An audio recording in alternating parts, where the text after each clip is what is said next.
Hola amigos, soy el Dr. Joan Olivera y este es su programa Salud Digital.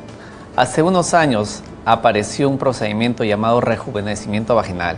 Entérese hoy sobre las indicaciones y contraindicaciones por un reconocido médico especialista, aquí en su programa Salud Digital.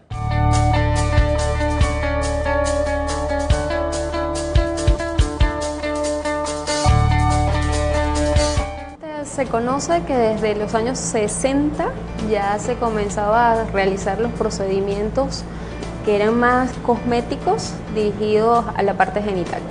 Pero se piensa de que esto fue asociado más a la parte funcional cuando empezaron.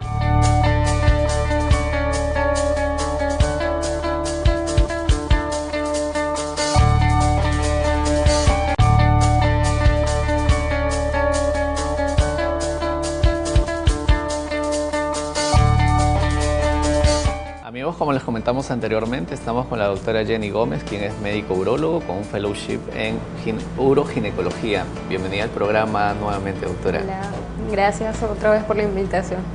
Bueno, hoy, como les comentamos, vamos a hablar sobre un procedimiento que hace no muchos años ha entrado en mucha boga y que se viene practicando muy a menudo, que es el rejuvenecimiento vaginal. Doctora, ¿este procedimiento hace cuántos años se viene realizando o cómo surgió esta metodología? Realmente se conoce que desde los años 60 ya se comenzaba a realizar los procedimientos que eran más cosméticos dirigidos a la parte genital. Pero se piensa de que esto fue asociado más a la parte funcional cuando empezaron a verse casos de malformaciones de genitales, pacientes que habían tenido algún tipo de lesión a nivel de los genitales y empezaron, digamos, esa cirugía reconstructiva. Okay. Esos fueron los primeros inicios. De ahí se dice que en 1933 comienza en Estados Unidos lo que es los procedimientos cosméticos como tales para la parte ginecológica o uroginecológica. Okay. Y digamos, este método como el rejuvenecimiento vaginal, que tiene mucho auge o se puso de moda, ¿hace cuánto tiempo es que todo el mundo empieza a hablar de esto? Porque antes era algo muy limitado, muy puntual, ¿no? Se dice que a partir del 2000 como tal, se empieza a hacer como mucho más de difusión el hecho de que la mujer consultara por algún tipo de, digamos, problema que le afectara al momento de desvestirse, al momento de tener relaciones. Sobre todo está muy involucrado el tema de que se colocaban ropa ajustada y empezaban a sentir cierta incomodidad con los genitales. Eso sobre todo para el crecimiento de los labios menores, la hipertrofia de labios menores, que se dice que es uno de los procedimientos que tiene mucho más tiempo dentro del mercado de la parte de rejuvenecimiento o de estética genital. Okay. Ahora, digamos, todos estos procedimientos, digamos, ¿en qué tipo de mujeres se llega a aplicar o en qué tipo de personas se aplica o se indica, ¿no? Digamos, una persona joven, ¿también se puede aplicar esto o solamente es una persona mayor? ¿O en qué condiciones se empieza a utilizar esto? Lo que pasa es que ahorita el mercado publicitario lanza lo que es un modelo de imagen de genitales casi perfecto. Y por eso es que resurge la idea del rejuvenecimiento como tal. Pero siempre se planteó de que estos procedimientos se realizarían en personas en edad posmenopáusica, probablemente posterior a los 45 años, pero la Sociedad de Ginecología y Estética Española habla de rango de edades entre 50 y 80 años, donde está la mayor cantidad de concentración de pacientes que consultan por problemas estéticos o cosméticos genitales. Digamos, y esto se debe básicamente por la disminución hormonal en las mujeres que sucede después de la menopausia, o por qué se va haciendo este rango entre 50 y 80 años. De aquí se sale un poquito pacientes jóvenes entre 18, 20 años, que son las pacientes que reportan el crecimiento de los labios menores como hipertrofias o como alguna anomalía genital congénita y consultan un poco más precoz, pero el grueso de las pacientes generalmente es en edad posmenopáusica, que comienzan a presentar signos de envejecimiento de los genitales externos y evidentemente los genitales internos también sufren parte de ese envejecimiento. A ver, para que nuestros televidentes nos entiendan un poquito mejor, nos hablaste un poco más sobre el tema de la hipertrofia de los labios menores, digamos, un genital normal, entre comillas. ¿Cómo debería ser los labios menores más digamos, prominentes que los mayores o los mayores prominentes que los menores? ¿Cómo debería ser esto? Cuando tú realizas un examen físico, generalmente de genitales, haces un reporte de cómo están esos genitales. Para nosotras mujeres siempre creemos que los genitales, los labios mayores deberían cubrir los menores. Pero no es que eso sea una malformación como tal, a menos de que sean muy hipertróficos. Se habla de una clasificación que es la clasificación de Rich, para hablar de hipertrofia de labios menores, donde se dice que la primera clase es una hipertrofia menor a 2 centímetros de los labios, que sería una hipertrofia falsa o una falsa hipertrofia, y lo que condiciona es una asimetría. Uno de los dos labios está más grande que el otro. Eso ya es una condición para hacerse la cirugía. La segunda clasificación o el segundo grupo sería entre 2 centímetros y 3 centímetros, pero que produzca algún tipo de incomodidad.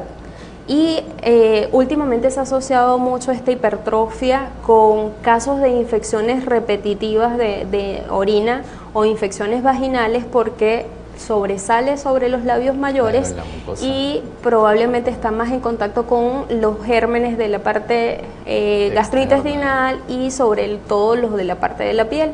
Roza con lo que es la ropa interior, y probablemente sea una condición para que tenga un proceso de inflamación perenne o digamos que esa susceptibilidad a hacer infecciones.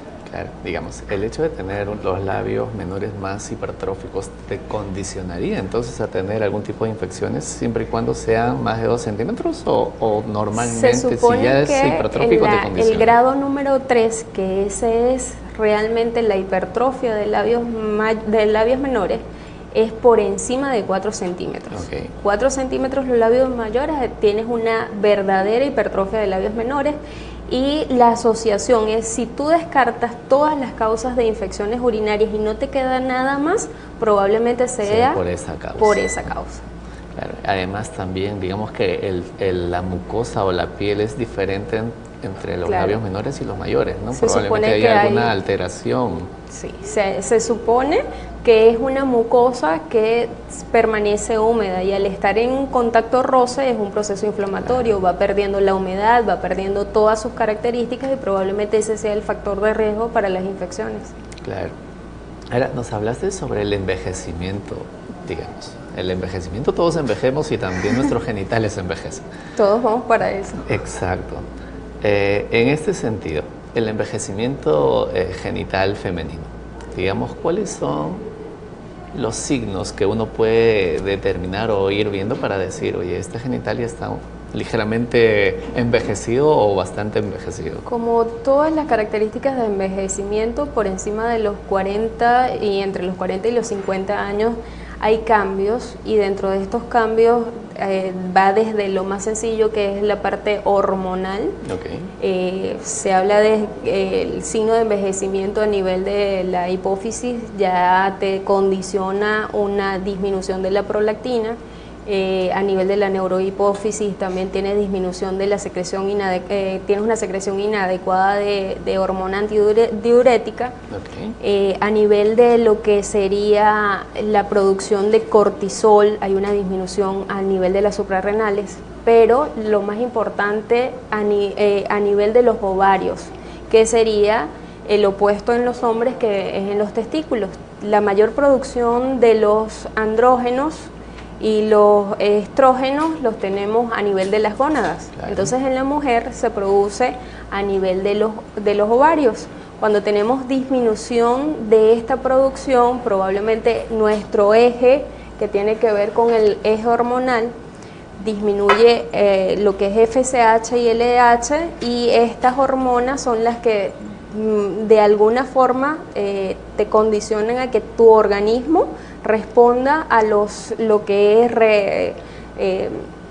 a todos los cambios, digamos, que va ocurriendo, digamos, a nivel hormonal también, porque la disminución de las hormonas empiezan a tallar mucho más en las mujeres a partir de la menopausia o la posmenopausia, es donde todo se empieza a alterar, ¿no? Tus estrógenos son tus hormonas son todo lo que tiene que mantener tu metabolismo, desde las hormonas tiroideas hasta la parte de las hormonas sexuales, para que tengas ciertas condiciones. En el caso de la piel, se supone que signos de envejecimiento es que pierdes lo que es la parte de la humedad con pérdida de las fibras colágenas. Lo que te mantiene la humedad es la atracción de agua hacia ese tejido, la disminución del tejido celular subcutáneo. Esa disminución te condiciona a una piel más delgada. La otra condición donde tú ves que la persona está más pálida porque disminuye el calibre de los vasos y lo que condiciona una fragilidad capilar.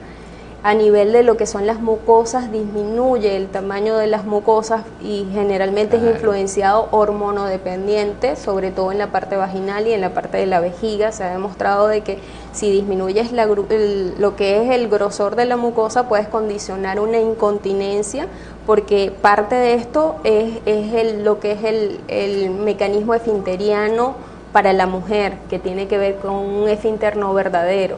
Claro, y además también esta disminución hormonal va a hacer de que incluso las personas o las mujeres que tienen relaciones puedan tener ciertos fastidios o dolores, como es la dispareunia, ¿no? Porque nos acabas de explicar que va a haber una reducción en la lubricación o en la humedad vaginal, el tema de la piel también se va a ver alterada. Claro. Y digamos, si a eso le sumas el tema de la disminución hormonal, la mujer posmenopáusica, cuando tenga las relaciones sexuales, ¿va a tener una disminución en la sensibilidad o no necesariamente? Hay unos estudios que avalan el hecho de que posterior a lo que es el episodio de menopausia, que es el cese de la producción hormonal con cese del sangrado menstrual, 4 o 5 años posterior es que tú vas a demostrar una atrofia verdadera. La atrofia verdadera consiste en disminuir todo lo que es la calidad de esa mucosa, tanto en la parte de defensa para la vagina, que es la cantidad de lactobacilos que condicionan el pH vaginal. O sea que estaría más propensa a tener una infección. Sí. Y esa disminución, como dije hace un rato, también te condiciona una predisposición a tener incontinencia de estrés, a disminuir lo que es el tono vaginal, con un estiramiento o una elongación de la vagina, y probablemente eso sea la condición más anatómico-funcional. Pero a su vez también está descrito que la testosterona, que es el factor que no se ha demostrado de qué forma influye, pero en las mujeres premenopáusicas tú tienes tu cantidad de estradiol, digamos que es el precursor, la testosterona. Entonces esta testosterona te va a mantener en la mujer posmenopáusica casi que el 50% de su función. Cuando este 50% para la persona es insuficiente, tú vas a ver disminución en la cantidad y en la calidad de su relación sexual. Antes de irnos a la pausa, era una de las preguntas que quería hacer, pero ya nos fuiste adelantando un poco. Amigos, estamos hablando sobre el procedimiento o un tipo de tratamiento que se llama rejuvenecimiento vaginal con la doctora Jenny Gómez, con quien vamos a volver para seguir hablando de este importante tema tras la pausa.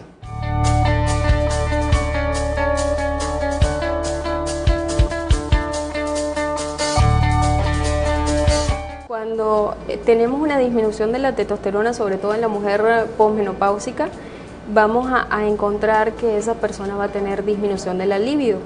con disminución del deseo sexual per se, pero también a nivel local esta hormona tiene su efecto a nivel de la vagina, por lo tanto se va a producir una sequedad vaginal. ¿Cuáles son?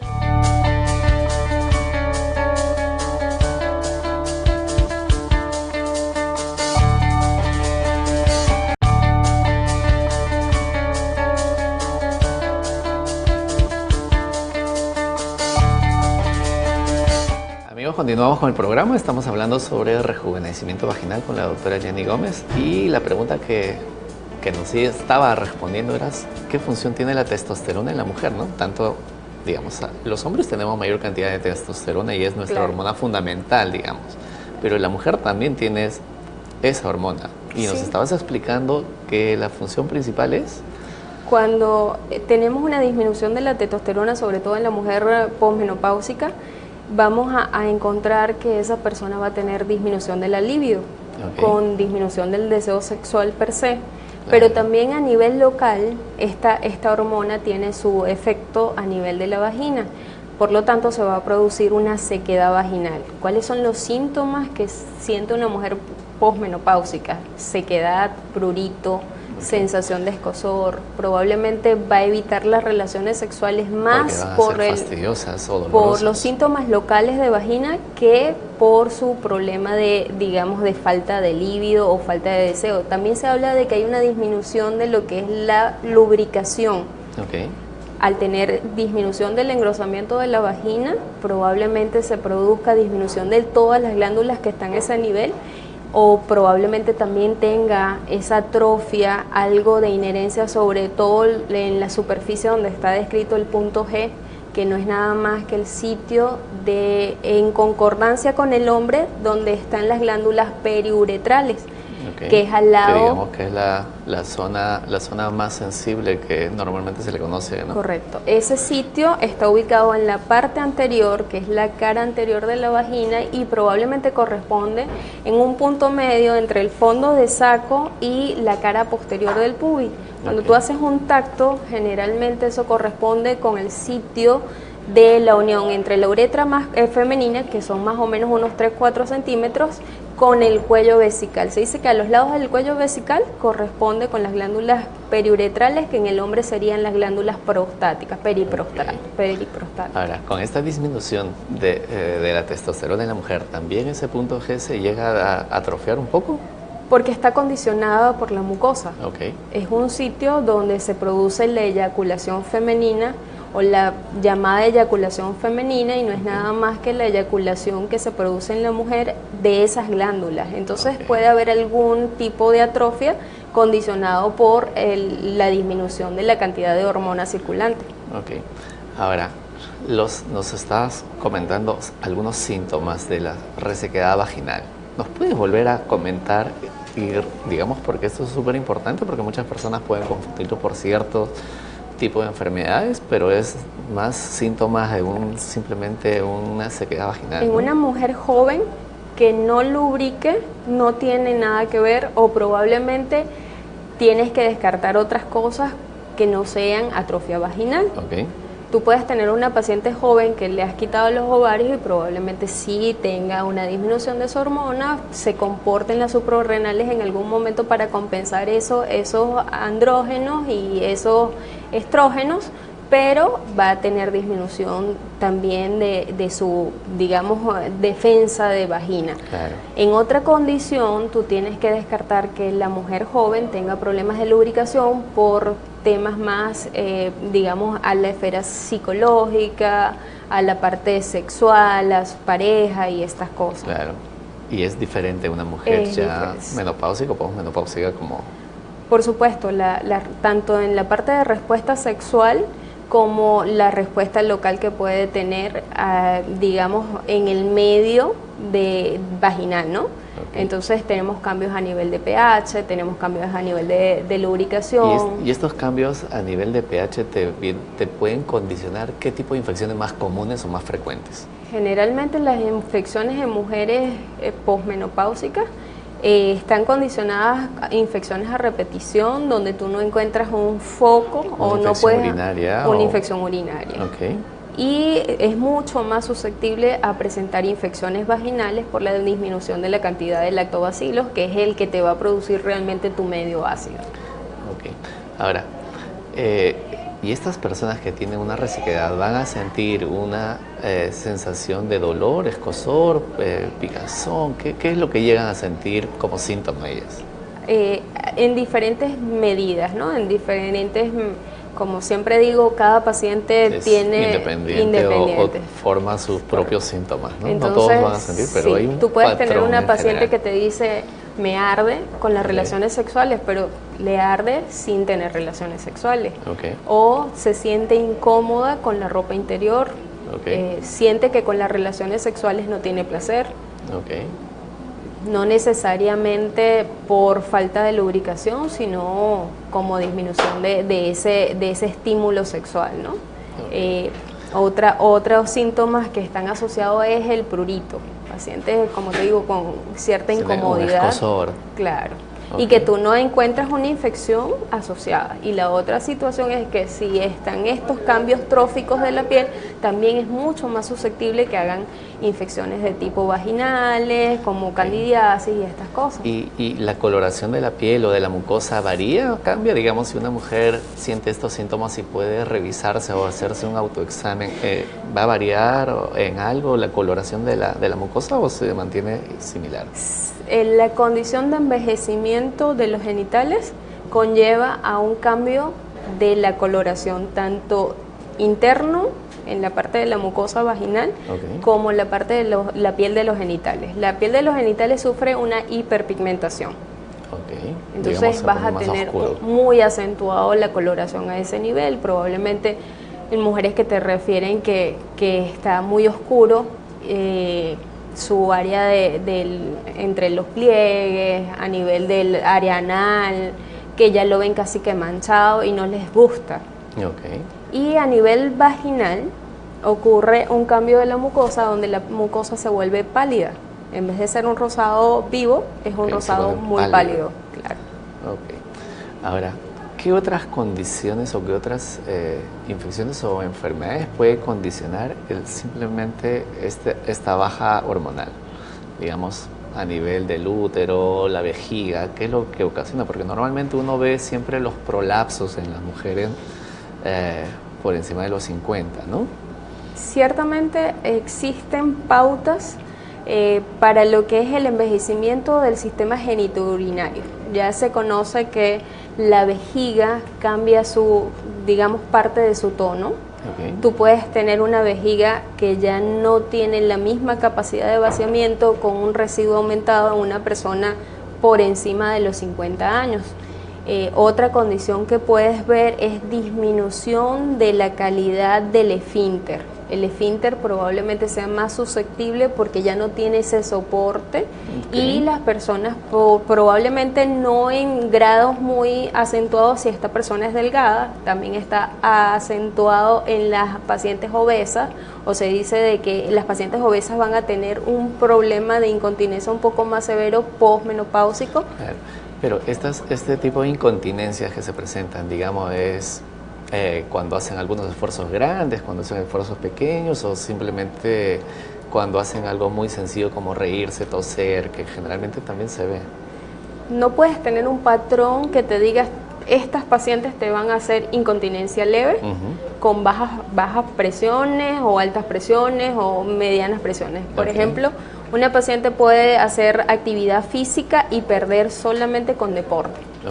Y cuando tú le haces sus exámenes y sus evaluaciones, y entre ellos se pide un estudio urodinámico para conocer la presión en la cual pierde, tú determinas si realmente esa paciente puede ir bien con un tratamiento. Ahorita hay varios tipos de tratamiento para la incontinencia, y sobre todo las mujeres después de los 40 años con debilidad o lo que se llama la parte de rehabilitación de piso pélvico. Ellas pierden la tonicidad del músculo pubococcigio y de lo que es la parte de piso pélvico, y estas pacientes solamente con hacer algo de rehabilitación, mejorar la condición local de la vagina, ya se le puede dar, por lo menos en una incontinencia grado 1, que son grados de incontinencia leve, se les puede dar soluciones. También lo que es el manejo del problema del esfínter si ya la incontinencia es grado 2 o grado 3, que son un poco más severas.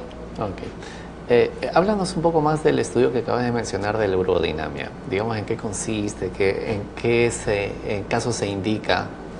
A ver, tenemos que el estudio de urodinamia está dirigido o es un instrumento que tiene sobre todo el urólogo, lo hace también el ginecólogo que maneja la parte uroginecológica, donde se estudia lo que es el tracto urinario inferior, incluyendo vejiga, uretra. Nos da un parámetro de medición de presiones. Tú haces una colocación de unos catéteres, esos catéteres de forma retrógrada van a la vejiga. De esta manera tú logras hacer una diferenciación entre lo que es la presión que maneja la vejiga como mucosa, la presión que maneja el músculo detrusor, que es el que se encarga de la contracción, y la diferencia que tiene con lo que es la presión abdominal, que la mides a través de la ampolla rectal, a través de la única condición para hacerse este estudio es que el paciente no puede tener infección de orina. Si tú llegas a tener infección en el tracto, puedes condicionar una altas presiones y reflujo y llegar al riñón. Claro, y con ese examen puedes determinar si es que, digamos, hay mucho reflujo, no hay reflujo y... Tienes varias indicaciones, desde los niños para determinar un reflujo ureterovesical, donde la mayor proporción son niñas que han tenido infecciones urinarias recurrentes, generalmente o a repetición, febriles. Entonces tú indicas en los niños con, digamos, el soporte de que no tienen infección urinaria, el estudio urodinámico. En los pacientes que tienen problemas de disrafias medulares que tienen que ver con mielomeningocele, con alguna alteración a nivel medular, y tienen bien sea un problema de vaciamiento que lo puedes conocer previamente, los estudios que tú debes realizar son un examen de orina y una ecografía. La ecografía te va a decir más o menos los parámetros de la vejiga y de allí tú tomas la decisión de hacer un urodinámico en un niño. En las mujeres está indicado el estudio urodinámico cuando tú necesitas llevarle a una cirugía con la confianza de que vas a tratar una incontinencia con sus presiones y con la pauta o protocolo de manejo por presiones. Bueno, amigos, estamos conversando sobre el rejuvenecimiento vaginal y no se olviden de visitar nuestro fanpage que es Salud Digital Oficial y también ver la página web que es www.digitaltvperú.com, donde usted podrá ver toda la programación. Volvemos tras la pausa para seguir hablando sobre el tratamiento o en realidad en qué consiste este procedimiento que es el rejuvenecimiento vaginal.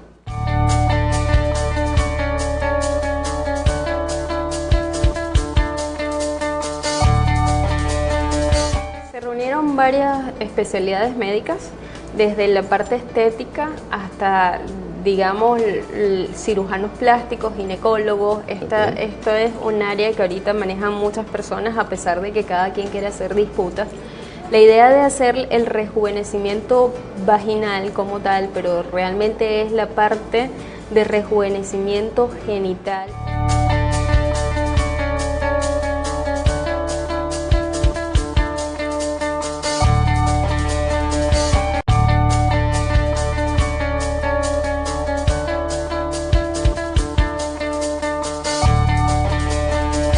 Amigos, continuamos con el programa. Estamos conversando sobre el rejuvenecimiento vaginal y nos toca hablar sobre, en realidad, en qué consiste este procedimiento de rejuvenecimiento vaginal.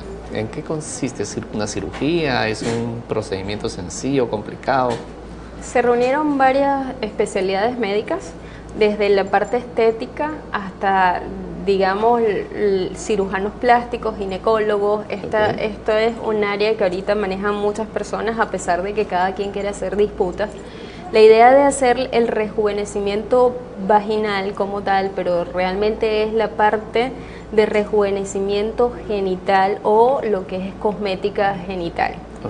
Tiene como finalidad restaurar ciertas condiciones previas que tenía la paciente, donde se sentía cómoda con su sexualidad y con sus genitales. Okay. Entonces, parte de introducir el tema de hacer estética no es hacer estética por un procedimiento de embellecimiento, no, es darle o devolverle parte de esa funcionabilidad que tenía previo y mejorar la calidad de la sexualidad de la mujer a partir de los 45 años, donde ya está en su periodo posmenopáusico. Okay. Entonces, parte de esos procedimientos tienen que ver con digamos, a un aspecto quirúrgico, cuando son procedimientos un poco más complicados, donde probablemente haya descenso de lo que es la mucosa o prolapso, y están los procedimientos sencillos de consultorio que tienen que ver más con la estética de genitales externos. Okay. Digamos que hablemos desde lo más sencillo hacia lo más complicado. ¿Cuál es el procedimiento más sencillo en esta parte de estética o rejuvenecimiento vaginal?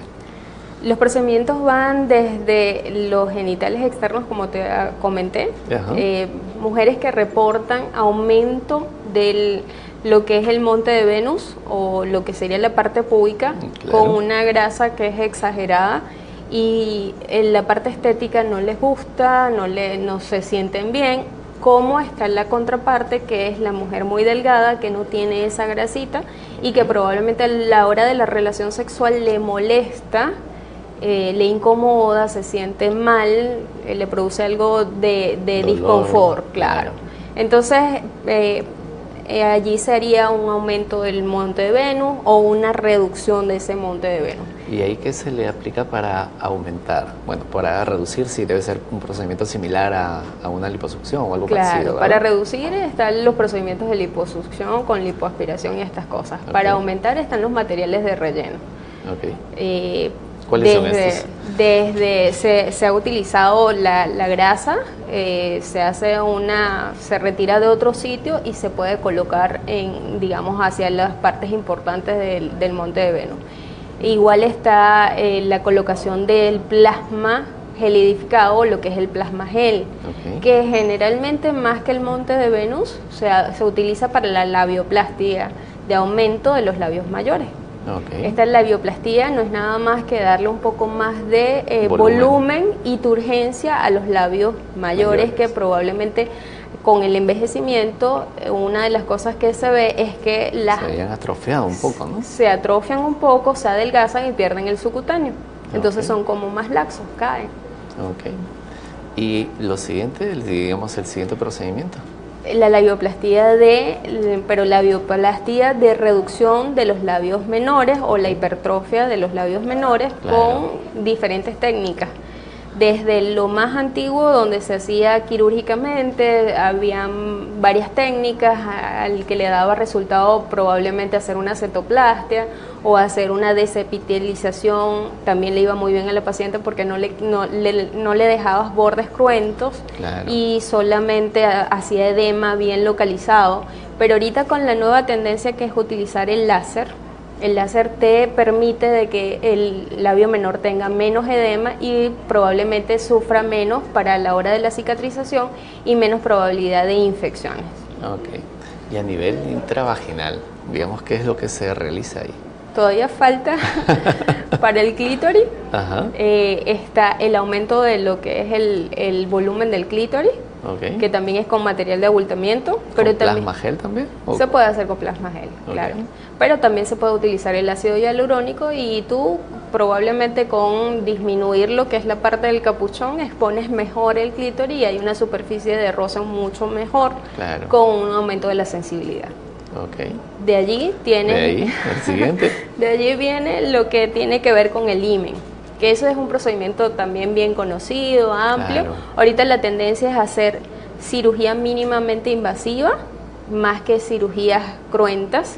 El himen probablemente tú lo ajustando lo que es el cuerpo perineal, mejoras la calidad del piso a nivel perineal y probablemente de esa forma también reduzcas la probabilidad. Claro, ¿no? la entrada o lo que es el introito.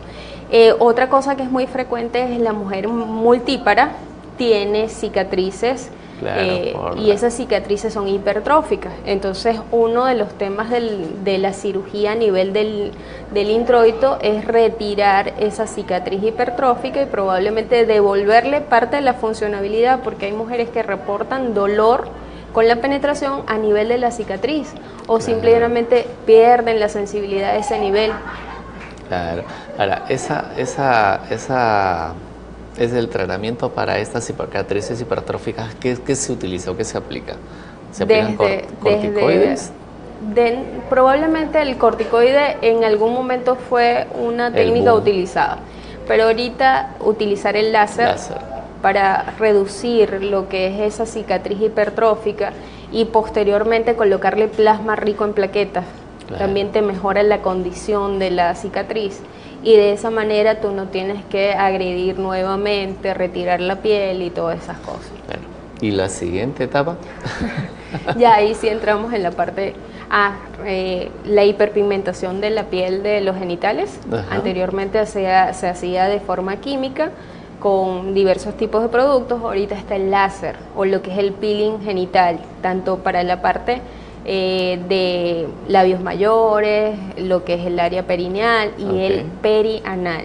Hay muchas mujeres que se quejan de la pigmentación del área perianal. Y con el láser también. Y con el láser empiezan a manejarlo eso. Sí, hace un blanqueamiento, un peeling. Claro. Digamos, internamente dentro de la vagina, ¿qué es lo que realizan? Porque se habla mucho del láser y tú también nos estás comentando bastante del láser, pero intravaginalmente ¿también se utiliza el láser?